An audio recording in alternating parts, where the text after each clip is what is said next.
साथियों, हमारा केरला सौहार्द और सहिष्णुता की धरती रहा है।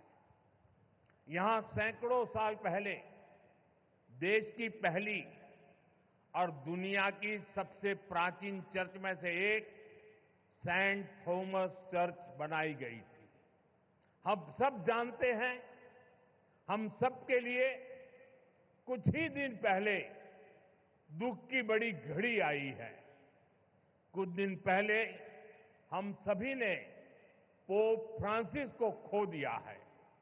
भारत की ओर से उनके अंतिम संस्कार में शामिल होने के लिए हमारी राष्ट्रपति द्रौपदी मुर्मू जी वहां गई थी।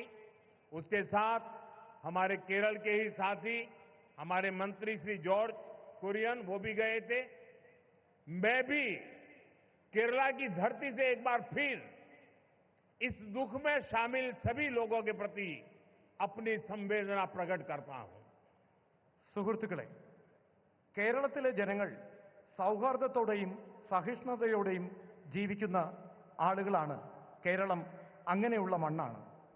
ഇവിടെ നൂറുകണക്കിന് വർഷങ്ങൾക്ക് മുൻപ് രാജ്യത്ത് ആദ്യത്തെ ലോകത്തിലെ തന്നെ ഏറ്റവും പ്രാചീനമായ സെന്റ് തോമസ് ചർച്ച് നിർമ്മിച്ചു. നമുക്കറിയാം, കുറച്ച് ദിവസങ്ങൾക്ക് മുമ്പാണ് നമുക്ക് വളരെ ദുഃഖകരമായ ഒരു വാർത്ത കേൾക്കേണ്ടി വന്നത്.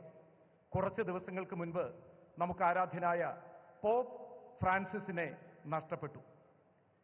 ഭാരതത്തിൽ നിന്നും അദ്ദേഹത്തിൻ്റെ അന്തിമ സംസ്കാര ചടങ്ങുകളിൽ പങ്കെടുക്കുന്നതിനായി ആരാധ്യായ രാഷ്ട്രപതി ദ്രൗപദി മുർമു ഇവിടെ നിന്നും യാത്ര പോയിരുന്നു. ഒപ്പം നമ്മുടെ കേരളത്തിൽ നിന്നുള്ള കേന്ദ്രമന്ത്രി ശ്രീ ജോർജ് കുര്യനും പങ്കെടുത്തു.